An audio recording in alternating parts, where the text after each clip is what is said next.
नमस्कार, आप देख रहे हैं दी ललन टॉप की गोवा चुनाव यात्रा। 3 बंदे आए हैं गोवा, मैं, रजत और रूहानी। 27 जनवरी 2022 का दिन है और 1 दिन हुआ है हमें गोवा में। और पहली चीज़ जो हमने गोवा में लैंड करते ही नोटिस की थी, वो थी कि यहाँ पे जितने भी नाम हैं जगहों के, स्थानों के, वो 3 भाषाओं में लिखे हुए थे, जिसमें से 2 हम पढ़ के समझ पा रहे थे, जो देवनागरी में थे। इंग्लिश वाला भी समझ में आ रहा था, लेकिन ये नहीं समझ में आ रहा था कि डिफ़रेंस आया कैसे है। ये सारी निटी-ग्रिटी समझने के लिए हमने वक़्त लिया है पांडुरंग फडदेसाई साहब से। नमस्कार सर, बहुत-बहुत नमस्कार, स्वागत है आपका दी नमस्कार। ललन टॉक में। सर हमें आपके बारे में बताया गया कि आपने साढ़े 3 दशक दिए हैं गोवा की कला को, संस्कृति को और आपने उसे सहेजने का काम किया है। और इसलिए हमारी ये गुज़ारिश है कि ये हमारा पहला कन्फ्यूज़न आप ये दूर करें कि यहाँ पे जब जैसे फ़ोन पे मैं आपसे भी एड्रेस ले रहा था, तो जो आपने बताया और मैंने गूगल किया तो वो एग्ज़ैक्टली में पहुँचा नहीं। यहाँ पे एक जगह के 3 नाम कैसे आए? in association with Kutumb app. अपने ग्रुपों से पाइए छुटकारा। आपके संगठन का अपना ऐप कुटुंब ऐप। देखिए, यहाँ की भाषा जो है वो कोंकणी है जी। और सहभाषा जो है वो मराठी है। तो यहाँ पहले जो जिन्होंने राज किया, जो हम गोवा स्वतंत्र हुआ उसके पहले जो राज किया वो थे पुर्तगीज। तो पुर्तगीज लोगों ने यहाँ आते ही उनकी भाषा के अनुसार हमारे जो ट्रेडिशनल नाम थे गांव के वो अपने ढंग से बदल दिए और वही ऑफिशियल नाम बनाए। तो अब ऑफिशियल नाम जब हम सोचते हैं तो वही नाम हमें लेना पड़ता है, क्योंकि हमारे बाद में आने वाली गवर्नमेंट ने भी, सरकार ने भी उसमें कोई सुधार या कोई नहीं किया है, वो वैसे ही रखे हैं।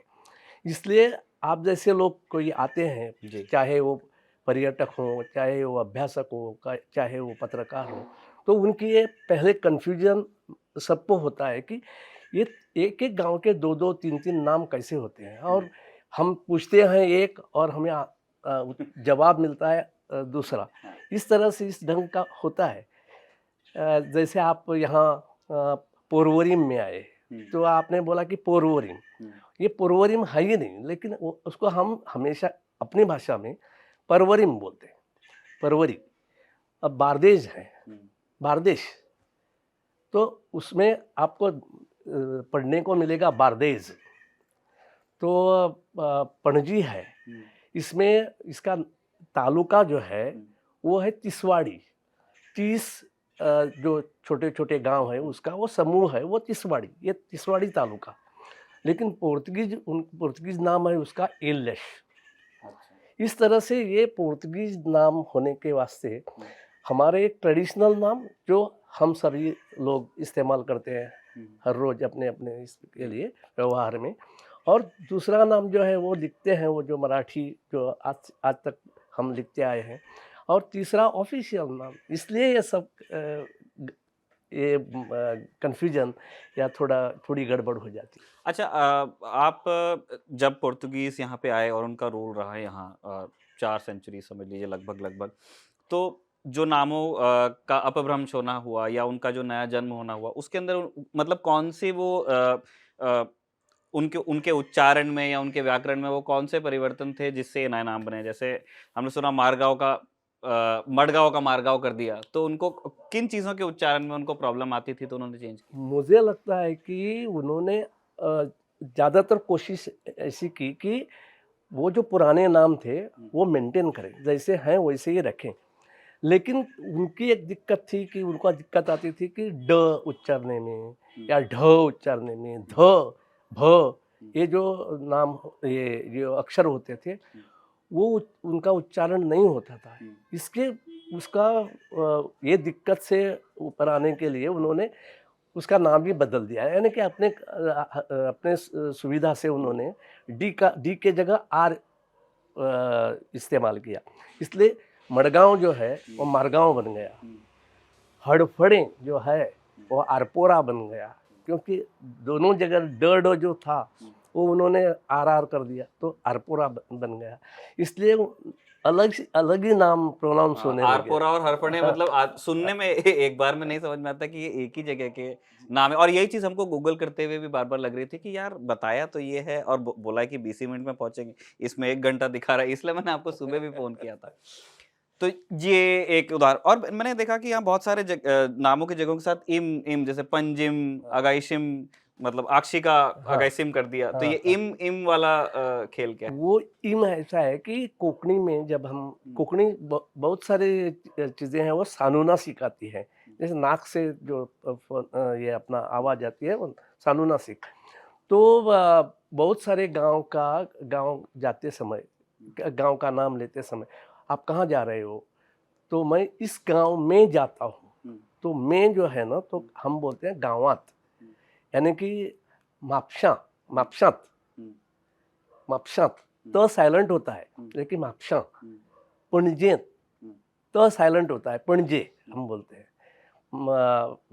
काणकोणात तो त साइलेंट होता है। तो इम इम जो होता है ना, जो पेंजिम, तो ऐसा आया होगा शायद पेंजिम। जैसे कि मारगांव ठीक है, वो उनका एक आतिल औ करके एक होता था, उसको उस हिसाब से वो लिखते थे तो पता चलता था क्या है। लेकिन ड उनका एक हमेशा प्रॉब्लम रहा, इसलिए बहुत सारे नाम ऐसे। दूसरा एक चीज़ है कि मैं जिस तालुका से हूँ, मेरा पूरा तालुका जो कानाकोना हम कोंकणी में बोलते हैं काणकोण, लेकिन उनको न तो बोलना नहीं आता था, न की जगह उन्होंने न बनाया। लेकिन काणकोण एक लिखते समय CANACONA, कानाकोना। आप किसी को पूछते समय पूछेंगे, जैसे आप पहली बार आए तो कानाकोना कैसे जाना है, तो वो बोले कानाकोना एक है।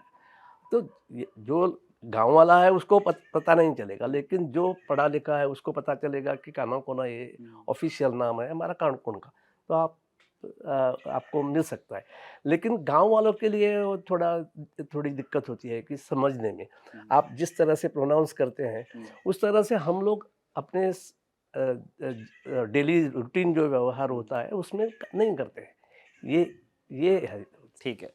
एक और चीज़ जो मुझको पूछनी थी वो ये कि जैसे आपका बचपन वो टाइम था जब पोर्तुगीज रूल यहाँ पे धीरे धीरे मतलब ढलान पे था, और फिर 61 में एनेक्सेशन होता है और फिर भारत का अंग हो जाता है गोवा, दमन और दीव। तो आपकी जो शुरुआती पढ़ाई हुई है वो उस कल्चर के दौरान ही हुई। तो मुझे ये जानना था कि जब आप बचपन में थे तो घर पे लैंग्वेज आप कोंकणी बोलते हैं, ठीक है, स्कूल में कौन सी लैंग्वेज थी, और जो ये पोर्तुगीज इन्फ्लुएंस है वो बचपन से कैसा आता था, मतलब वो अनुभव कैसा था? देखिए, उसमें ऐसा था कि हमारे गांव में, खास करके हमारे तालुका में जितने भी स्कूल थे, हाई स्कूल थे, वो थे मराठी माध्यम के। क्योंकि जब हमारे बचपन से ही यानी स्कूल जाके पढ़ने का हो तो मराठी में पढ़ना है, किताब मराठी में होंगे। और दूसरा था एक अंग्रेजी स्कूल। तो अंग्रेजी तो बात ही नहीं थी हमारे तालुका की। तो वहाँ मराठी माध्यम का ही स्कूल था, मराठी माध्यम के हम पढ़ते थे। जब आप लोग एक 5वीं कक्षा या 4वीं कक्षा तक आते हैं तब आपको पोर्तुगीज शुरू किया जाता था। अच्छा, आपने भी पढ़ी है फिर? मैंने जब जस्ट शुरू किया था 60 में, जब मैं 8 साल का था, तो उसको ABCD जो है ना, आ बे से दे करके बोलते थे। तो वो हमने पढ़ना शुरू किया था, तभी 1 साल में वो चले गए और हमारी भी छुट्टी हो गई पोर्तुगीज से। लेकिन अब मुझे दुख होता है कि मुझे पढ़ना चाहिए था। एक भाषा के हिसाब से पोर्तुगीज भाषा यानी कि बहुत अच्छी थी। शायद वो पोर्तुगीज अच्छे नहीं थे, क्योंकि हमें भी उसने बहुत परेशान किया। इसलिए भाषा सीखने का एक मौका था, वो हमने गंवा दिया। अच्छा, आप जैसे बता रहे थे कि मराठी माध्यम के स्कूल्स थे, तो जैसे, और ये चीज़ मतलब जो गोवा से बाहर वाले लोग हैं उनको बहुत दिलचस्पी होती है, वो कई बार नहीं समझ पाते हैं कि ये मराठी और कोंकणी कल्चर का इंटरेक्शन बहुत नज़दीक है, लेकिन एक अलग आइडेंटिटी है। भाषा अपनी है, पहनावा अपना है, खान पान अपना है, इलाका तो पूरा ही अलग है।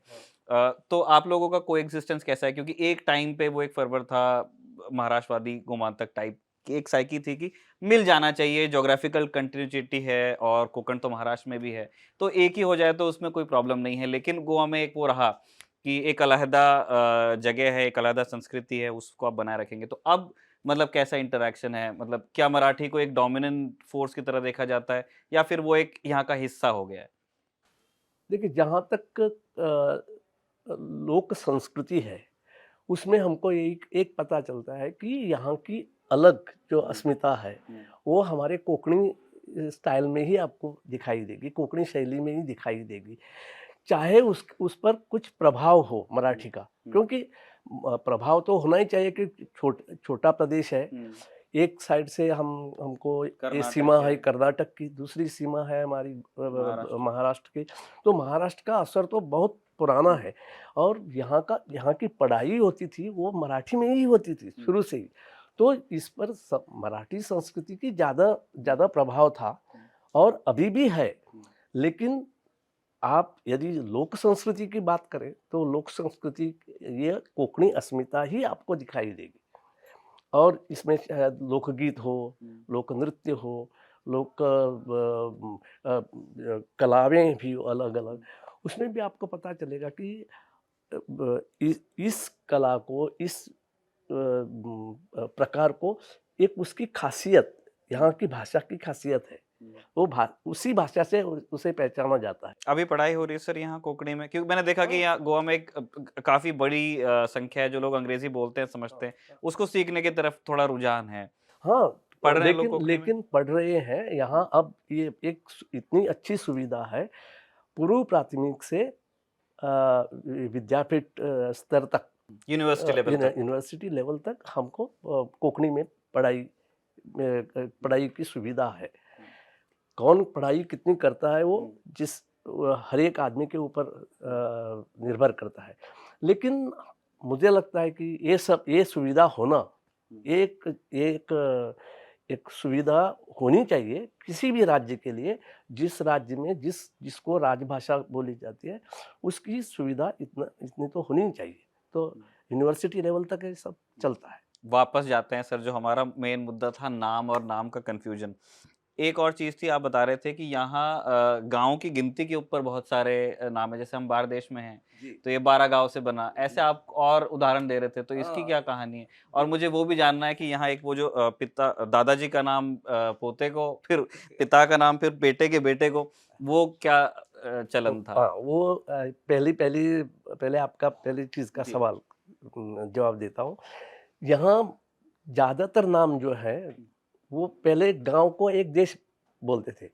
एक प्रदेश जाना है कि एक गांव छोड़ के दूसरे गांव में जाना। तो आपने जैसे बोला कि बारदेश, 12 गांव का एक समूह वो है बारदेश। 30 गांव का एक समूह वो तीसवाड़ी। 70 गांव का एक समूह वो सत्तरी। 60 गांव का एक समूह वो 66। इस तरह से वो नाम पहले, मुझे लगता है कि ये एटिमोलॉजी, व्युत्पत्ति, नाम की व्युत्पत्ति हम देखें तो इस ढंग से वो आते हैं नाम। और बाद में उनको नाम का नामकरण जो हुआ पुर्तगीज लोगों ने, तो उन्होंने सत्तरी उनको नहीं बोलना आता तो वो सतारी कर दिया। इसको 66 को सालसेत कर दिया। बारदेज को आपने बारदेज ही है, लेकिन तिसवाड़ी को मैंने बोला था आपको इल्लेश करके। तो एलिश का मतलब मुझे बहुत अलग है। मुझे भी मालूम नहीं है। हाँ, अभी वो जो फैमिली जनरेशन पे जो नाम चलते हैं, फैमिली जनरेशन एक सुविधा की हिसाब से वो परंपरा आई है, ऐसे मुझे लगता है। क्योंकि जब हम कोई प्रॉपर्टी डॉक्यूमेंट्स के हिसाब से देखते हैं, जब मेरे पिताजी का नाम है, मेरा नाम है पांडुरंग, मेरे पिताजी का नाम है रामचंद्र, उनके पिताजी का नाम है पांडुरंग, उनके पिताजी का नाम है रामचंद्र, तो वो क्या है कि एक सुविधा होती थी कि आपका जो प्रॉपर्टी डॉक्यूमेंट्स होते थे, तो प्रॉपर्टी डॉक्यूमेंट में आपको एक जनरेशन के बाद दूसरी जनरेशन के बाद तीसरी जनरेशन आएगी। तो ये जनरेशन आने के साथ साथ वो करना नहीं चाहिए, वो मुसीबत आना नहीं चाहिए कि डॉक्यूमेंट आपको चेंज करने पड़े। तो इसलिए डॉक्यूमेंट वैसे ही रहते थे और नाम वैसे ही रहते थे। और अभी भी मतलब ये चलन है या फिर ये पुरानी बात हो गई अब? नहीं, ये चलन अब आहिस्ते आहिस्ते बदल रही है, क्योंकि पुराने जो ट्रेडिशनल नाम थे वो ट्रेडिशनल नाम लोग नहीं रखते हैं, क्योंकि शायद उसका जो उनको आगे वाले जो प्रॉब्लम्स फेस करने हैं वो शायद करेंगे आराम से। लेकिन अब वो सब बदल रहा है, सब ट्रेडिशन बदल रही है, तो इसके हिसाब से नाम अलग अलग होते जा रहे हैं। ठीक है, लेकिन अभी भी 3 नाम एक जगह के यहाँ पे हुआ करते हैं और हमारे जैसे लोग जो आते हैं उनके लिए जानने के लिए बड़ा इंटरेस्टिंग होता है। इसी तरह के और ढेर सारे वीडियोस रन टॉप चुनाव यात्रा जो गोवा की चल रही है उसमें हम बनाने वाले हैं। गोवा की राजनीति से संबंधित भी, गोवा की संस्कृति से, वहाँ के खान पान, पहनावे, हर चीज़ से संबंधित बहुत सारे वीडियोस होंगे, डॉक्यूमेंट्रीज होंगी। बने रहिए हमारे साथ। बारडेज से रजत और रूहानी के साथ मैं हूँ निखिल और आप देख रहे हैं रन टॉप की गोवा चुनाव यात्रा। बहुत बहुत शुक्रिया फरदेसाई साहब, आपने हमें वक्त दिया, अपने घर बुलाया और हमारे साथ इतनी बढ़िया बातचीत की। Thank you. Thank you. Sir.